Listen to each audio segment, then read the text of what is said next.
it avoids you healing what needs to actually be repaired in order to feed that to your future generation. Because I truly believe that when children learn that love is disposable, that pattern repeats itself. If someone cuts off their parents and have children, even if you're 1,000 times better than your parents, your children are going to endure their own wounds, because that's just natural evolution of being a parent and a child.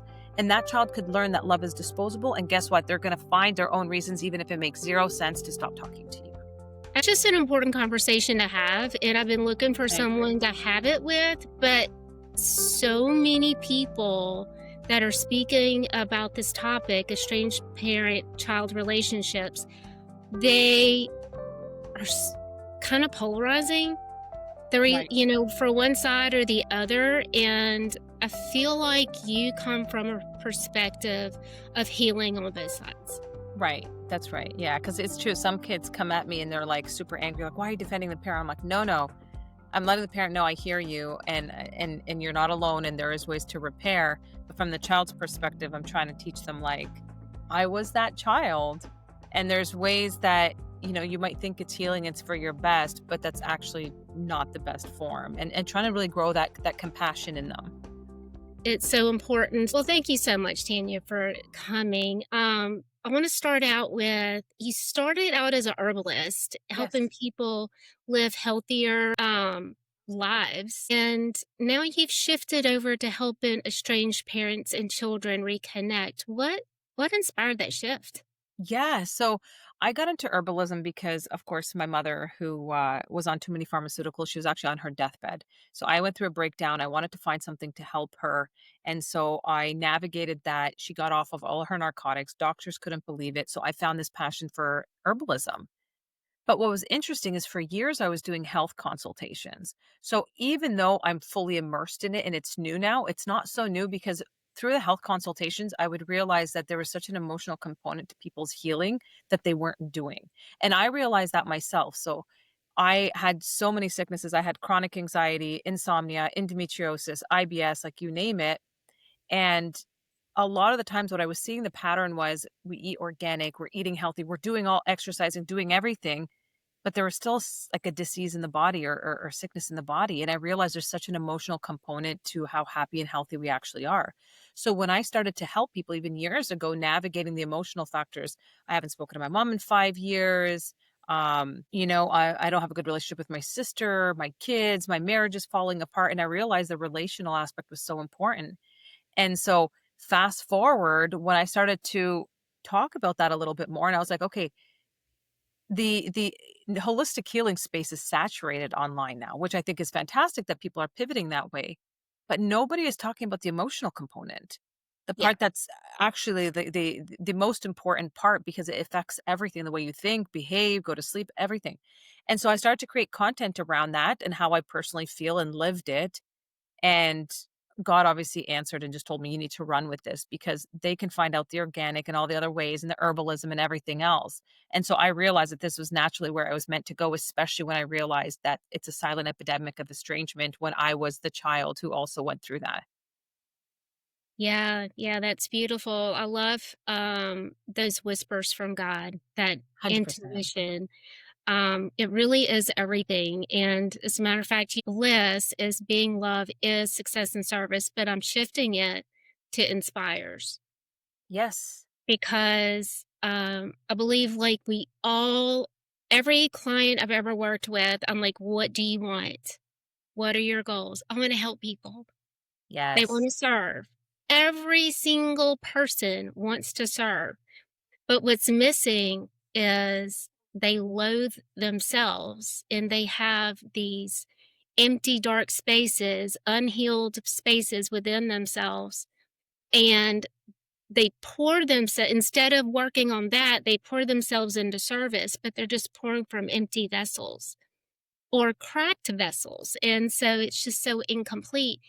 Um, and I truly believe when you find that space within yourself that you can love, that you've healed the wounds, you've mended the cracks, and then that from that space with your gifts and your own uniqueness, God inspires things in you, and that's where your success comes from. And Mhm. then I came to the realization that every success that you create from your unique love for who you are is always going to serve humanity. Yeah. And I love it because it ties into the zone of genius, right? Where a lot of the times for years I used to help people in the wellness space actually even build businesses and find their purpose and stuff because I think it's so important to live your purpose. And when so many people are like, I have no idea how, I say, what are your biggest hardships and how did you overcome them? And I always Yes. say, I'm talking about your scars, not your wounds. If you still have your wounds, you're not in a place to teach or serve people on how to repair that, right? But your scars are, it happened to me. I'm healed from it. I forget about it now. And now I'm ready to serve people from that place. So it ties in exactly to what you're saying is like, what have I gone through? How did I really overcome it and overcome it to the point that I'm no longer triggered by it? And now I'm in a place to serve people, to help people go through the same thing that I might have gone through. Yeah, it's beautiful. It reminds me of that Japanese art. Have you ever seen that? Where they'll take like a broken porcelain platter and they put it back together with gold Yes. filigree or Yes. whatever, and they're like, "This is the beautiful piece. This is the," and that's what it is for us, and I believe it's a beautiful design of God, to allow us to go through these hardships and trials to become that beautiful piece of art. Hardships are where our skills, our strength, our perseverance, our resilience, everything is built in those places in the valley of despair. It's not built in the happy moments, Yes. right? Yeah. Yeah. I love it. I love it. So now back to child estrangement. Is this an epidemic? Yeah, it's Y it's affecting nearly 30% of families right now, which is wild to think that, and it started back in the 70s and 80s, especially where it was really, I like to call it pop psychology, really started to push that person centered therapy. It's like my feelings are facts. And Mhm. that created what sounded empowering in a sense of like, yeah, how I feel matters and all of that, which it does, turned into however I'm feeling is the truth, and there's no deviating it and deviating away from it. And that has created a culture of people that are essentially, if I don't feel comfortable around you or you're making me feel uncomfortable or you're hurting my feelings, you shouldn't be around me. And it's like, no, no, people are going to hurt your feelings all the time because not everyone has the same perception of the same life and everything else as you. Um, and that's what created, I believe, this silent epidemic now because I find that child estrangement is the highest in children in their like 30s and 40s, which is exactly my generation. Which Yeah. is why I cut off my mom in the name of healing. And then Yeah. we're seeing it with younger and younger people now, of course, but it started with our generation. I think the awareness that these things are important are great, but there's a deeper level, and that is, you know, people can't make you feel. People can't trigger you without an allowance within yourself, and Yes, it that's just it. So, it's not that your feelings aren't real, our perception is not always real. And that's the biggest thing I try to teach people, and I know because I grew up being the middle child, my mother paid a lot more attention to my sister. When I was younger, I didn't understand, I would thought she didn't love me the same way, she didn't show her love the same way, and that was the reality, and so I thought she didn't love me and all of these things, and so my perception was she didn't love me, and I seek that love elsewhere, and I built up resentment, and I built up anger, and the way she treated me, and the things that she forgot about, and when I got older, not even just when I got older, when I actually started to do the healing and started to get to a point of like, I don't want to be triggered by her behavior anymore. How do I do that without waiting for her to change? Because that is the problem that I see in society is like, well, when they change, when they take accountability, when they do this, then I can heal. But it's like, no, you hold the power. And how can you when I started to shift and say, no, how can I get to a point of loving her regardless of how she shows up? And that's where the powerful shift happened is because I didn't just rewrite my own story, I rewrote my mom's story. And I rewrote it from her lens, removing me as the child. And I started to see, okay, wait. She was the youngest daughter out of 16 kids. She was the 15th child. Her dad died when she was 3. She was definitely neglected by her mother unintentionally, and to her, she's an incredible mom to me compared to what she went through with her mom. And Yeah. I don't know that. When I'm younger, you don't necessarily know that, but when I started to shift my perception, I was like, "Okay, my sister had health issues. My sister experienced things as a child that I never did." And all of these things make sense why my mom paid attention and did certain things with my sister more than me. Not that she didn't love me, but because she had to protect her in different ways. And she saw me as the stronger one. I'm able to handle myself, all of the stuff. And so when I say, okay, it's not about her. I need to switch my perception and say she does love me. She just shows it differently because each one of your children are different. And because each one of your children are different, it's asking for different parts of you. And so I just got to a point where I'm like, that's okay. This is who she is. This is how she loves me. This is how she shows it to me. And it's like it just allowed me to have healthier relationships with my husband, with my kid. Like it actually when I learned that fundamental along with effective communication skills, it completely changed my success in personal and professional relationships just because of that. And it's like you become so strong and grounded in who you are that other people's behaviors are not triggering you anymore. Yeah.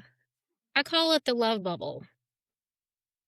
I Yeah, feel like when I began going through my own healing journey, um, doing prayer, meditation, I even took a hypnosis course because I'm like, how do I get rid of this crap in me? You know, these feelings and hurt and pain. And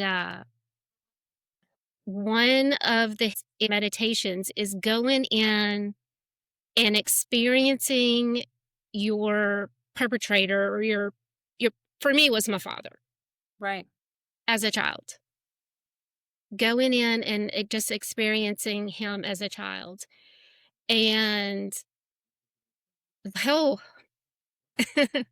the love that I felt for him as a child was just,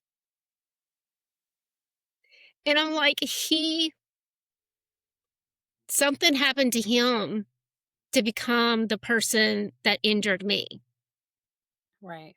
And so I began to love that person and have compassion for what he became. And And he that's may never, he never did. He never did find an awareness that healed him. He never got there. So, what do you say to people yes. that their parents may never get there with that awareness, that accountability that you're Yeah. seeking? Yeah. And Becky, I love that you said that because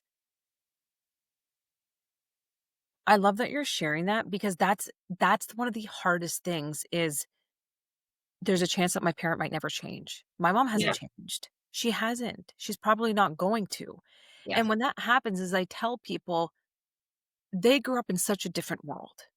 And even if they have the same resources that we have now, they are years ahead of us that because they lack that awareness and they might never get that awareness. I think some people will, but a lot of them won't.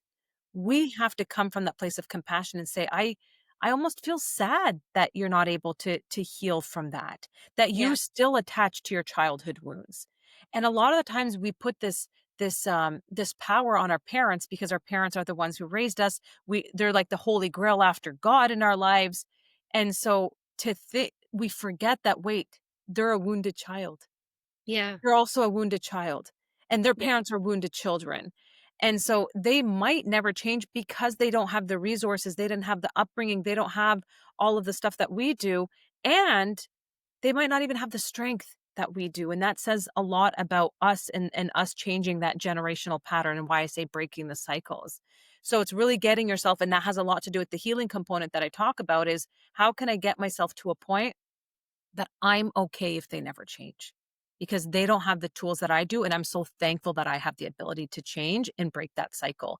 But breaking the cycle doesn't mean never talking to you again because not talking to you again doesn't break the cycle. It avoids you healing what needs to actually be repaired in order to feed that to your future generation. Because I truly believe that when children learn that love is disposable, that pattern repeats itself. If someone cuts off their parents and have children, even if you're 1,000 times better than your parent, your children are going to endure their own wounds because that's just natural evolution of being a parent and a child.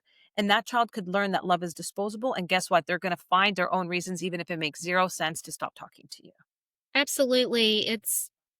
I came to the realization it's not about whether I am or not going to damage my children. It's to what extent am I going to damage them? Exactly. You're You right. know, it's going to happen. You know, you can be the best mom in the world and take your son or daughter to Walmart or wherever, and they ask for a toy and you don't have the money for it. And so you tell them, "No, you can't have that. You know, I'm not getting that for you today." Or whatever. "No, sorry, Or you're every not." other kid in school has it, and you're the only one that doesn't because your parent couldn't afford it Right, and you felt left out. Like, exactly. There's right. always a So then version of the that. child walks away, unintentional by the parent. I don't deserve what I want.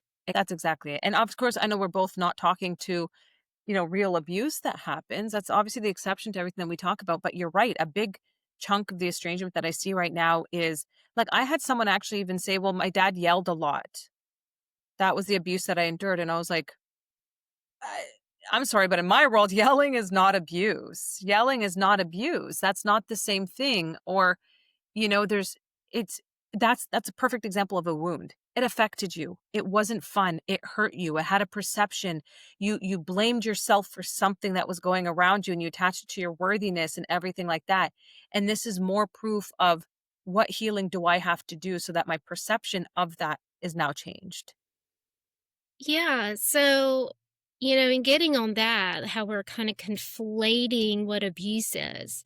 This climate right now where we're talking about narcissism, gaslighting, codependency, enmeshment Enmeshment. online, it's just everywhere online. And again, I feel like, okay, the awareness of what these things are good, but the fact that the information doesn't go further, it becomes into a weapon. That's right. Yeah. And it's if this was healthy form of healing or protecting your peace, or so they say by using these terms and cutting off people who are narcissistic or toxic or all of that, we wouldn't have the highest mental health crisis now more than ever. So it's clearly not working. And this is what people aren't recognizing. It's like, wait, people are suffering more than ever. This is not working. We have less emotionally resilient human beings and people because they're no longer able to hold the harder conversations and the hard situations and learning that adaptability. And instead, it's becoming anything that's uncomfortable or, discomfort, that kind of thing is like now dangerous. Right. Yeah, So toxic. I don't even like the terms narcissist. It's like, what is a narcissist? First of all, you have to actually like be diagnosed with that. But now they'll use that term for everything. Oh, she's toxic. Oh, she stopped. She said no to me. Oh, that was triggering. Or I tried to talk about myself and then she brought up a story of herself. My mom does that all the time, even till now. If I bring up a story about myself, she'll bring up a story about her childhood, make it about you, and the story is no longer about me. That is a perfect example of narcissist. But it's like I could sit here and be like, "Oh my god, my mom's a narcissist," or I could say, "Why does she have that behavior? She's her wounded child. She wants to talk about her. She's still trying to go back to that." It's always if anyone notices, it's always a past story, which means it's her wounded child, right? The inner child in her. And so, but we throw these terms like toxic and all of that, yet we have the biggest deteriorating generation of people who no longer know how to be happy, who no longer how to be strong and resilient and hold these tough conversations and tough situations, which for me, that kind of progress is so incredibly powerful and is what truly brings that happiness. That like I'm strong, I feel empowered, the true sense of empowerment. Absolutely, absolutely.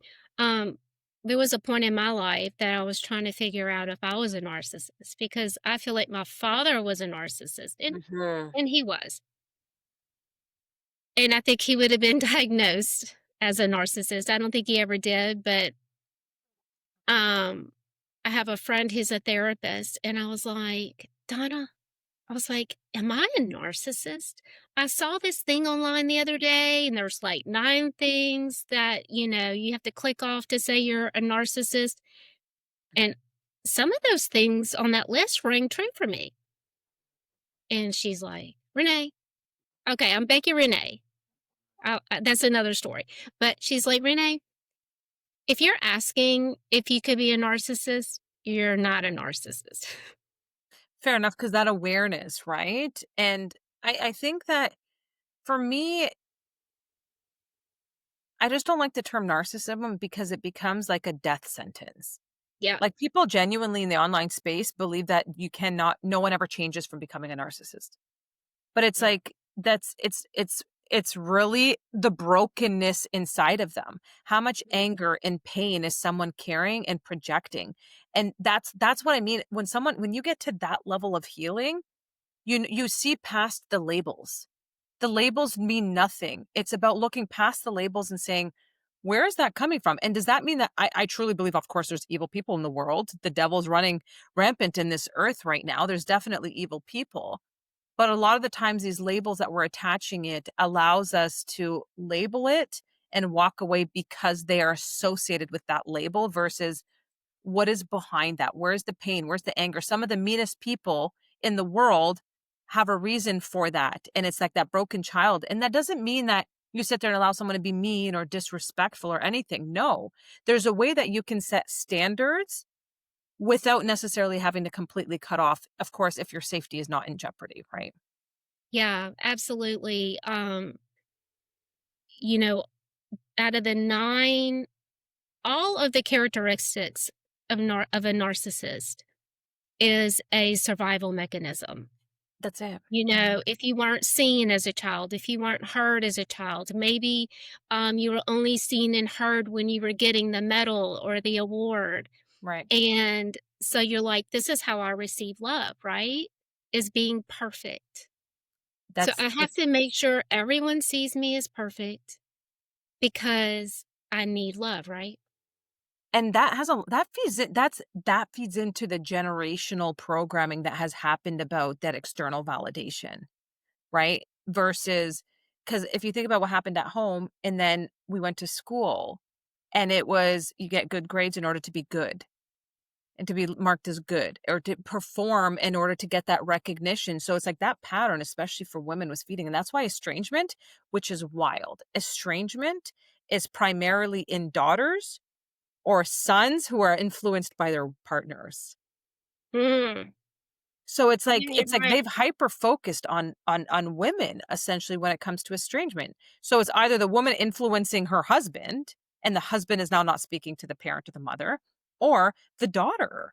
That's like primarily what I see across the board in the messages that I see, which is heartbreaking because that tells me that women, I mean, I do believe that women have a lot more pressure when it comes to the societal influence, but that worthiness, that perfectionism, that confidence, that insecurity, all of that was happening and priming us from such a young age. And we're seeing it Mhm. now into adulthood where the only way that I can protect my peace and live in happiness and everything is not having anything that triggers my worthiness. Instead of saying, what do I need to do to build my own worthiness and confidence in everything to a point that regardless of what happens around me, it's now unshakable.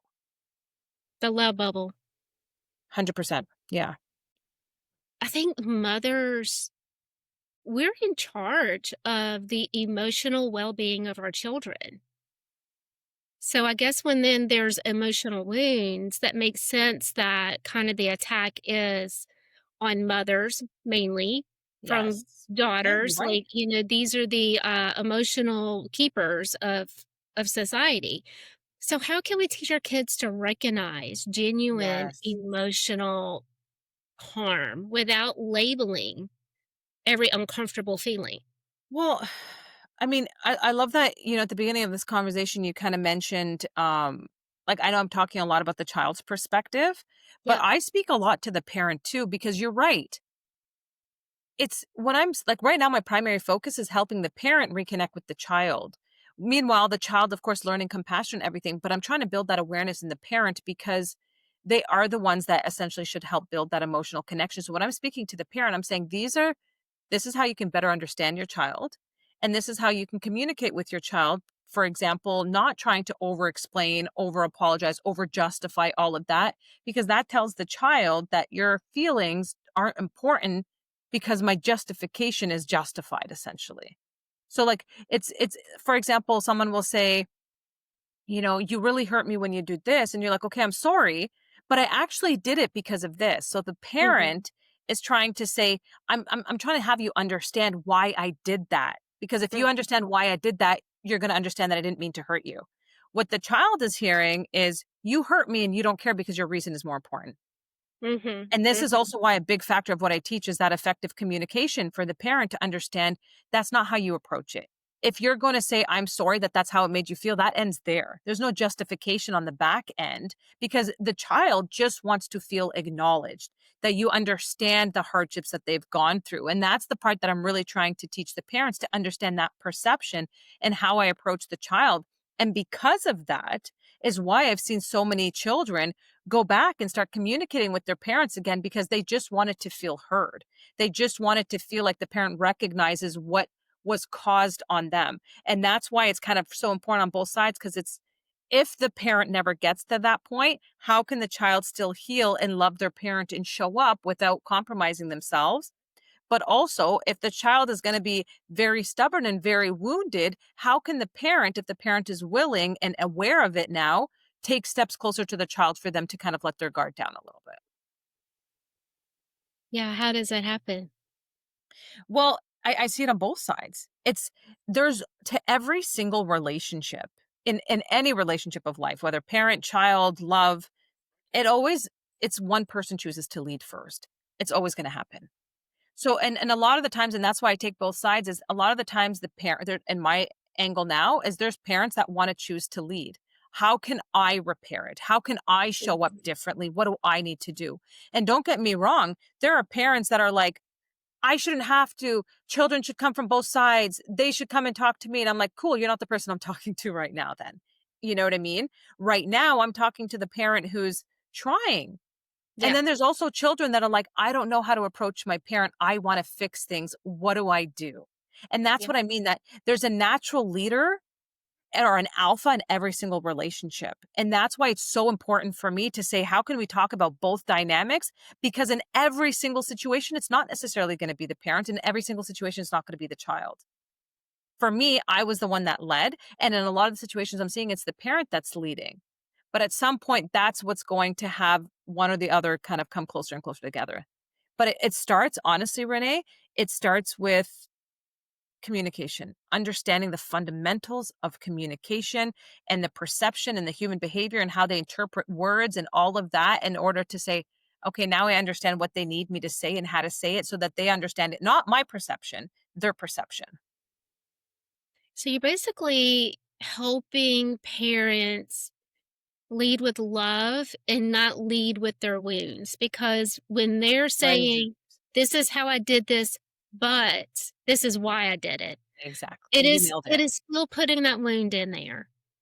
Yes, that's the one of the biggest thing, that's why I have my private communities. My private community is like, how can we heal you as the mom, as the parent, so that you're no longer showing up the way that you were showing up before, and that your child can understand that it's a safe space and that they're seeing what happened. So that's what I mean by breaking the cycle, because you're right.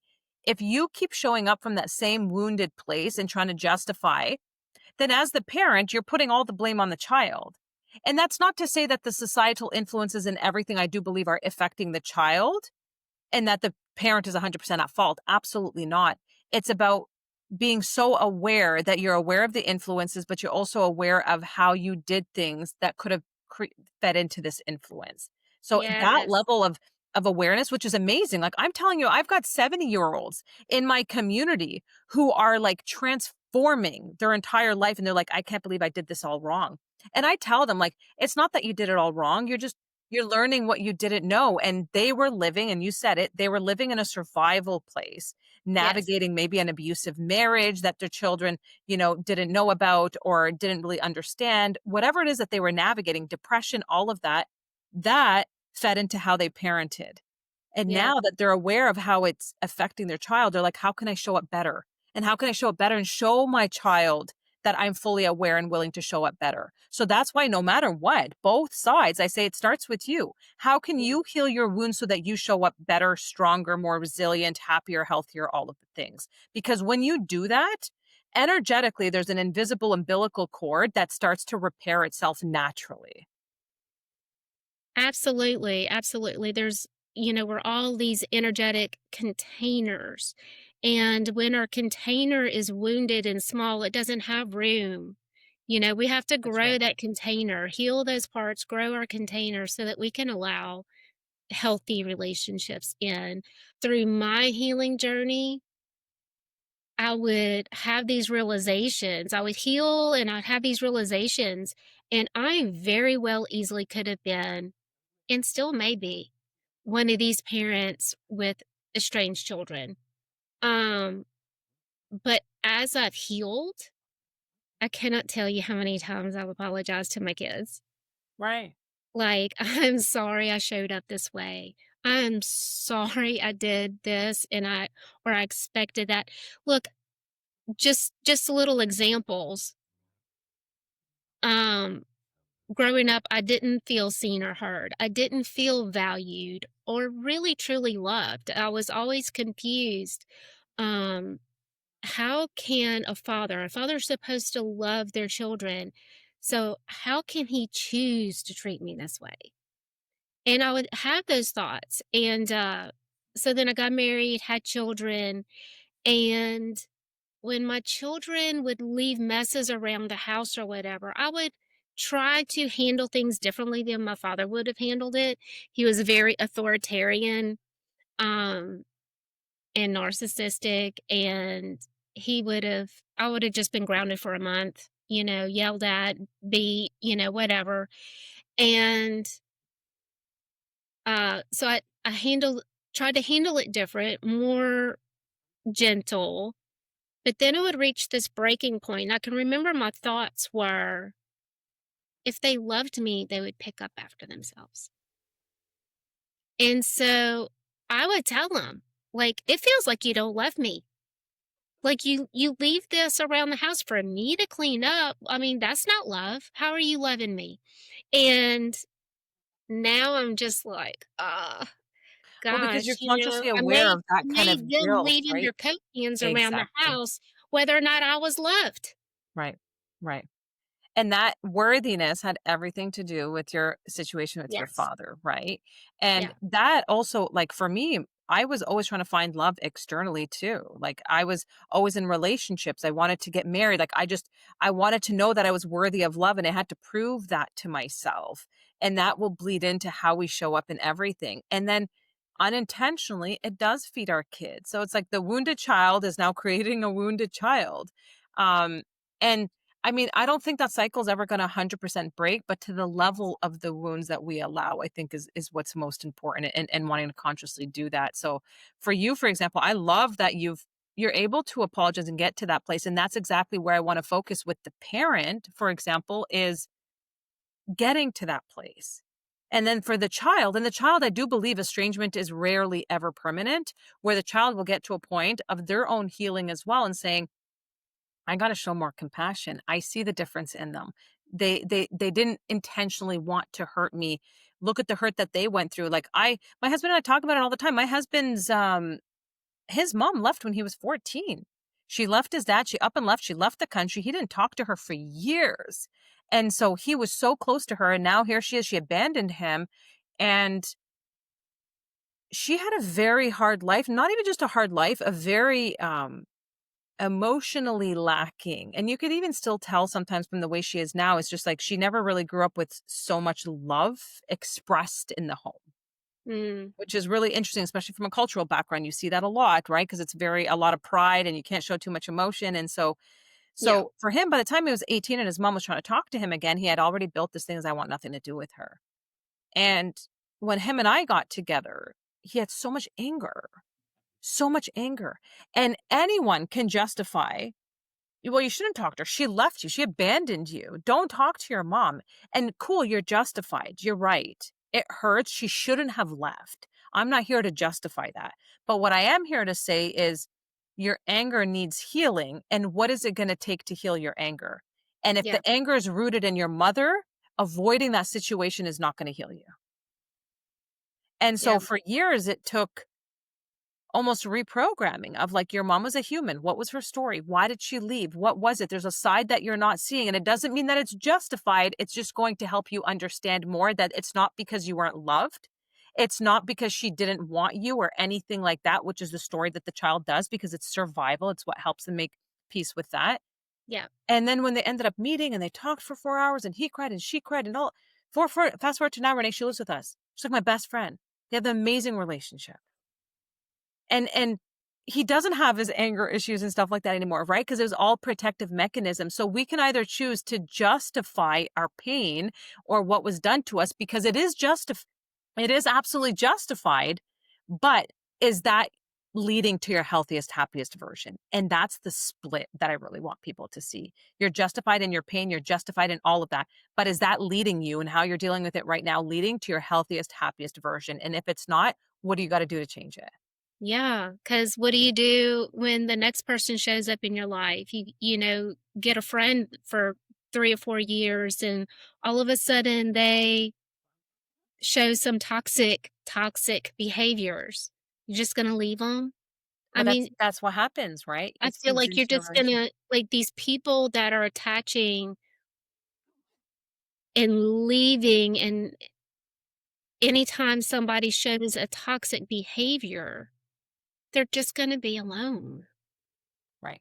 And Right. when you're 70, 80 years old and you're just alone, like, That's right. it's Yeah. hard to go And back. and it comes down to all of us, what are the things that are triggering me? And I don't even like the term triggering because I feel like it's overused now, but what are the things that are affecting me and how do I work through that? Think about how many friendships, not even just family, because I focus on family, but think about how many friendships have fallen off because they did something that hurt you. Mhm. And that's it. That friend is cut off. And it's like, but how often I'm like, "Okay, did you guys talk about it?" "Well, no, she should have known.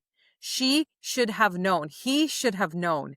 In every relationship, marriage, all of it, it's like, "Well, they should have known because my perception sees it that way," versus, "Well, tying it into effective communication that I absolutely love and is so important is, well, what if you did ask them about it and how they meant it and talking about that? Mhm. You know how many times I've had arguments or falling outs with friends who I'm the one that initiates it, and that's okay because there's always a leader in a relationship of initiating, "Hey, this really upset me.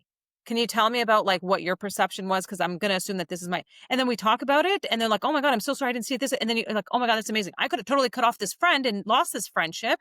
Instead of now, we're closer than ever because we're able to have those hard conversations. We're in a generation that the number one thing that I've noticed is they don't know how to have healthy confrontational Yeah, conversations. absolutely. And that lack of communication and effective skills that's pretty basic too is leading to this cutoff culture because they hurt me. I don't know want to I shouldn't have to talk about it. I don't want to talk about it. I don't want to talk about it because it's going to make me feel uncomfortable and I'm breaking the sweats and it that fear of rejection and confrontation and all of these things has everything to do with you and not the person. So, how if we never see each other's perspective the way we want to see it? So, a friend's your parent child, they get into an argument, they both have different perspectives, and we Yeah. both want to be heard and understood for our own perception. So, if we never get on the same page with that, is healing ever possible, or is there another way? Yeah, so Compassion. 100%. So this is a very deep conversation of its own. Because it works a little bit differently with both perspective. If it's the parent, both places are always coming from a wound, protective mechanism, survival. So healing is always possible, even though it's an ongoing, evolution constantly. The way that I see it is, let's just say from the child's perspective. From the child's perspective, I'm trying to get my mom, and I hear this all the time. I'm trying to get my mom to take accountability. I want her Mhm. to see what happens. She's taking accountability and she's not taking accountability. Okay. Well, two things. One, Why isn't she taking accountability? And a lot of the times, she's not strong enough. Mm. And there's some instances that she really doesn't think she did anything wrong.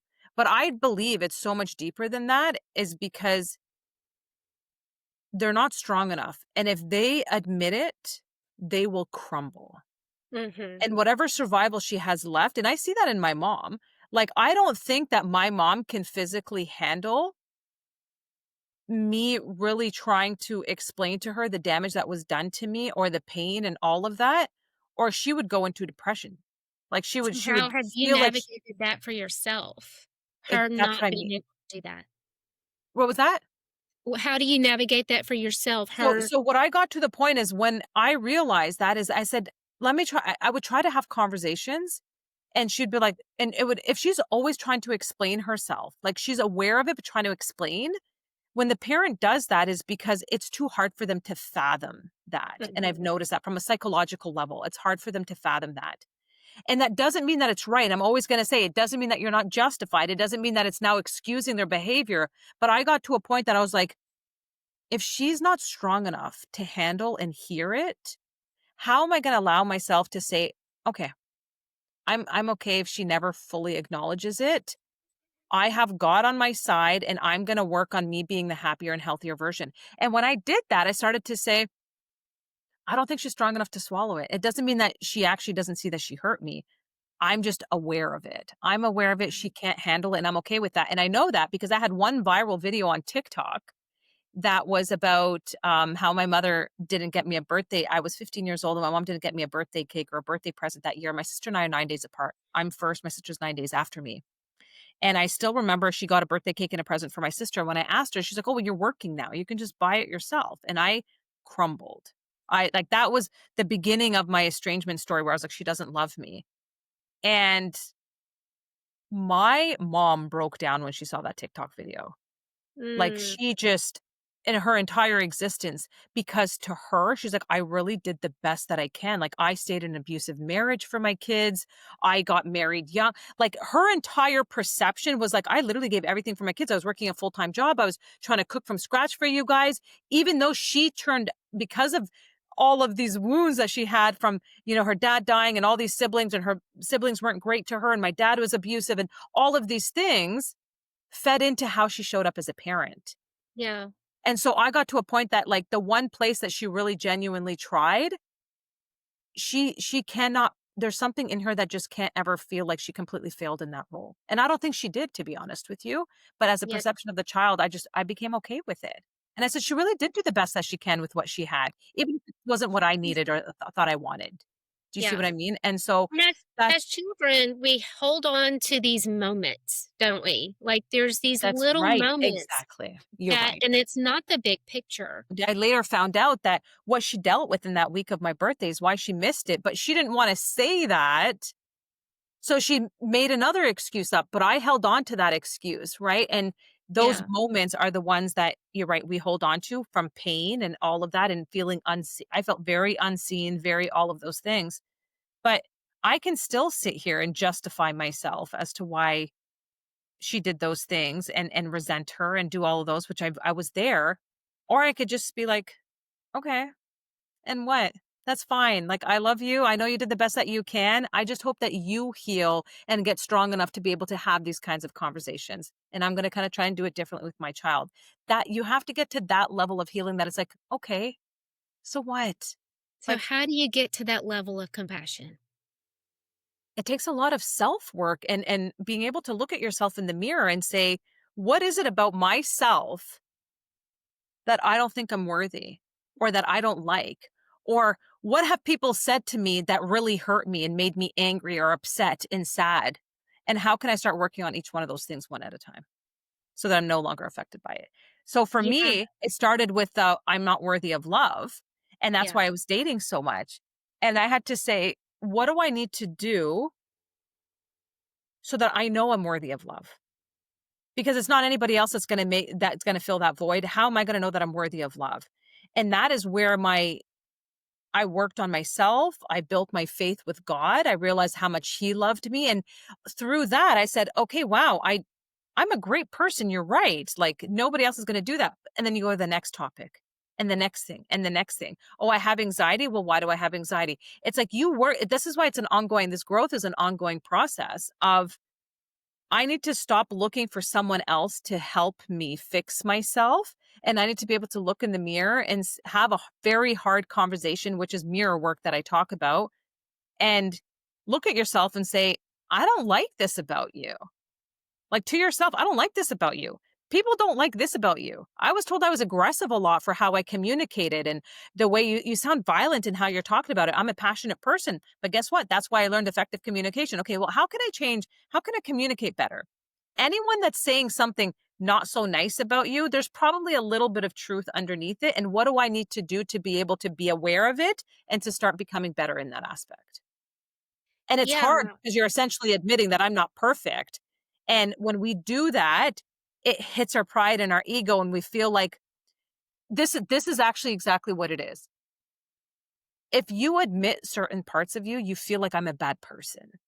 But it doesn't mean that you're a bad person. It means that you're human. And how can I start working through some aspects of myself that can be better? But no one wants to think you said it ties in exactly to serving people. No one ever wants to think that they're a bad person. And if yeah, someone's saying anything bad or hurtful or anything to you, it could make you a bad person. If you're a bad person, you're not people are gonna see you, you're not gonna be as worthy, you're gonna be rejected, all of that primal state instincts, right? It's survival. I can't be a bad person or I'm gonna die by myself in this world. yeah. The mirror thing, looking in the mirror, I like I tell my clients, get curious. Ask yourself, why is that there? When you look at your inner self and you look at those things that maybe are triggering to other people or that you've been called out on, or say, why is that there? When you're Exactly. feeling anxious, get curious, like, why is that there? What needs to be seen? What needs to be heard? Right. Why does it need to be seen and heard? And begin to just unravel things that way. Just getting curious, asking yourself questions. My first journal, labeled it "Loving Me" because I didn't know how to love me. Right. And I did all of that. I did all of the work of just asking myself questions. And some days I would just write down everything I thought about myself. The good, the bad, the ugly, everything.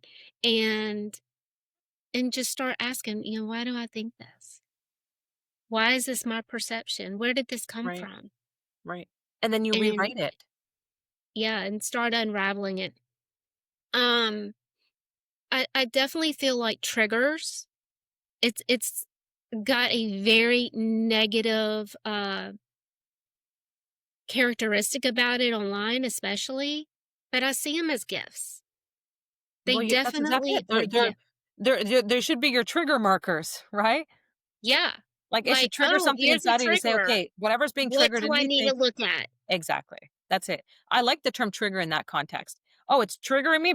Got something I need to work on." Not Yeah, like, and that's because something's happening that's making me feel uncomfortable right now. Why am I uncomfortable, and what do I do gotta do so I'm not uncomfortable? yeah. Unless safety is an issue, of course. Someone's making me feel this way or that way. Why? Right. Ask why. Another thing I tell people is when they feel triggered, when someone is saying something, someone's having a bad day and they're taking it out on you at work, you can just create that love bubble and say, you know what? This isn't about me. 100%. It's not about me. Like, in that way, you don't let it in. Once we take it and make it mean something about ourselves, oh, we're bad, we're lazy, he thinks this about me, or, all these things, we're bringing that energy into our Exactly. beingness that Yeah. we're then going to go out and have behaviors based on those feelings. Yep. And that's Just, everything to do with this is the work that you do so that when you do that, you no longer feel that you have to cut someone off in order to truly get to that point, because that's not where it happens. And Yeah. people will say, "Well, what if they have to cut off because you did with your mom and you found your way back?" I I didn't learn the stuff that I know when I found my way back. That's not how it worked. I can honestly say that I found my way back to my mom for other reasons. It was more like survival. However, I never went back to cutting her off because of the work that I did. Yeah. Yeah. So let's talk about boundaries. Yes. I hear a lot about healthy boundaries. Set up healthy boundaries. This is another idea online that has been conflated and turned into weapons. 100%. Yeah. For me, I personally can't stand the word boundaries either. I like to say there's a difference between boundaries and standards. I like to use the word standards. That's essentially what boundaries was before it was misused to how it is now. Now boundaries are considered walls. They're not respecting my boundaries, then I got to cut them off. Versus I've got standards and I need to explain why the standards are so important to me. And I mean, sometimes people are going to break those standards because their perception doesn't understand or make reason with it. But putting up walls is not healing. It's the same thing as going no contact. Oh, I put a boundary of this and they're not respecting it. I gotta leave them. Like that's essentially what boundaries has become. Boundaries has become I have my belief system and I'm expecting you to mold into my belief system. That's my boundary. That's what I built around me. And if you don't, you're disrespecting my boundaries. It's like, no, that's not how it works. Yeah. So, I had two parts to my boundaries. Number one, how much time could I spend with him before I Right. reverted back to that injured child? And number two, my boundaries were just fortifying who I was so that I could spend more time with him. Right. You know, as many times as I thought about leaving him and becoming estranged and walking away, I just don't think I could have lived with myself. Right. And Renee, what's so powerful, I love that you're sharing this and so much about your story. So thank you for sharing that vulnerability because I think it's so important is let's just say you did cut off your dad. It's justified. And I think that's what's so important because there could be if there's children listening to us talking right now, they're like, "What? You should have cut him off. You should have." And you're right. It's Yeah. justified. And whether or not you chose to stay or leave for a short period of time, it's it's the healing. So, and I love that you boundaries, you're right. I love that you framed it that boundaries are self, not external, right? Because that's really what it is. It's like, what are my standards? What do I need? But when you get to a level of healing, even in your case where there was abuse, right? And I would say real abuse is the exception. However, even with real abuse, when you truly do the healing and you are able to detach his behavior with you than his actual love for you and who you are as a person, this is like a very in-depth level of healing that I want more and more people to be aware of. Yeah. Because when you get to that level of healing, you no longer feel justified in cutting someone off. You say, I can even if you did want to stay in that frame of I can be around him for a certain amount of time before I just want to leave. Okay, that is okay too. But the no contact fully is that just means that there needs to be more healing happening within you because your pain is still attached to him completely.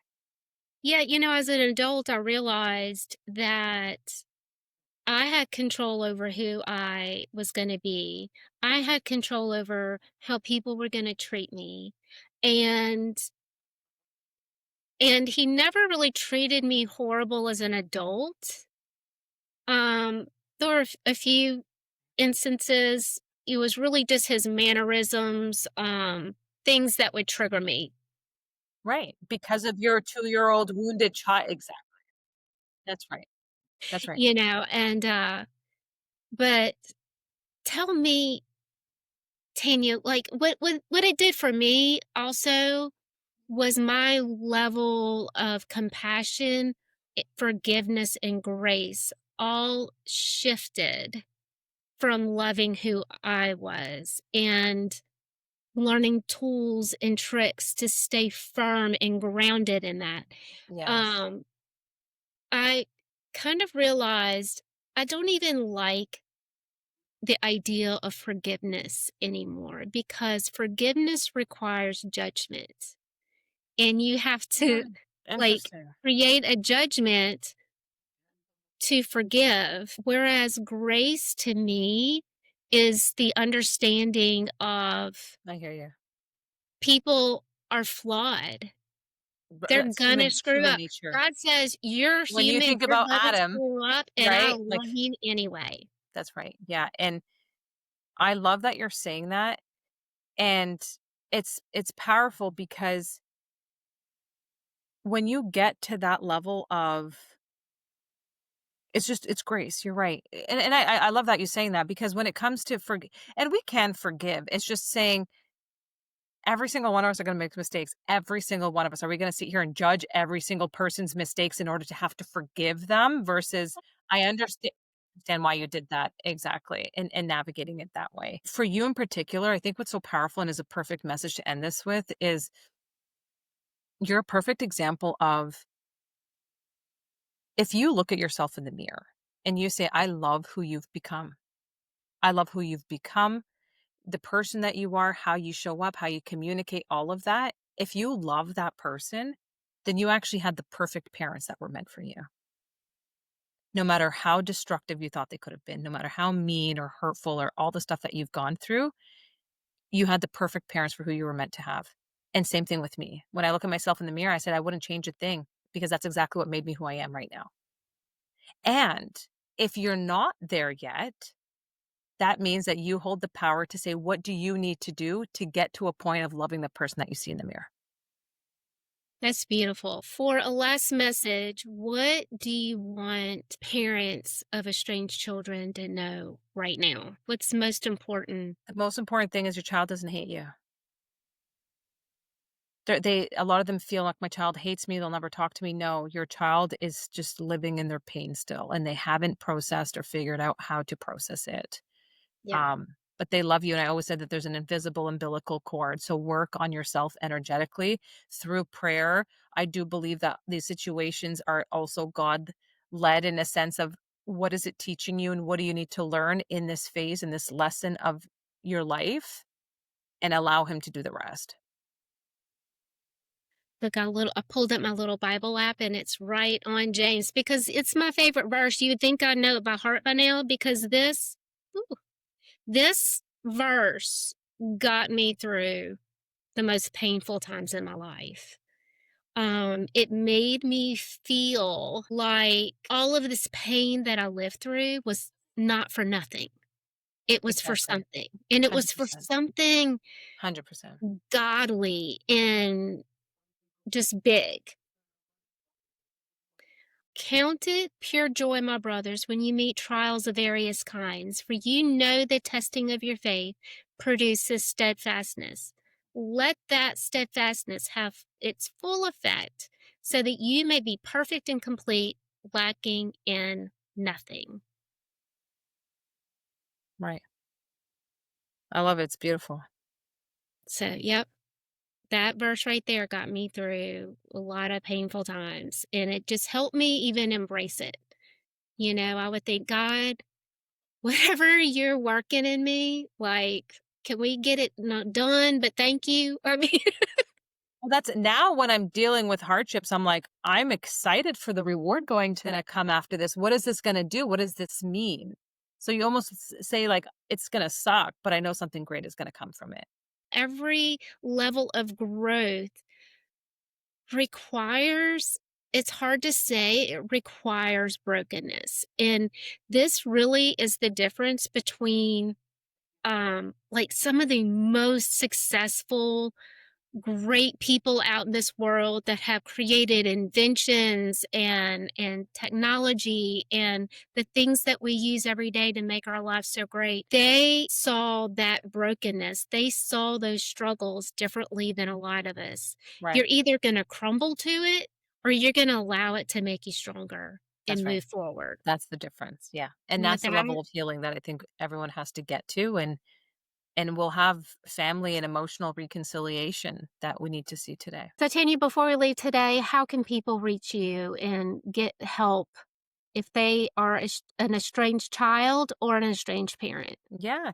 So right now, I'm actually so excited for 2026 to release the child's version of a repair map. So if you go on taniakhazaal.com, I do have actual programs that are created for the parent in terms of understanding your child, how to start working towards that reconnection, how to use and understand better communication and all of that. So I've built that all out after years of understanding psychology, neuroscience, human behavior, the child who is estranged and everything. So they can go right on my website and purchase it, or of course on any of my social media channels.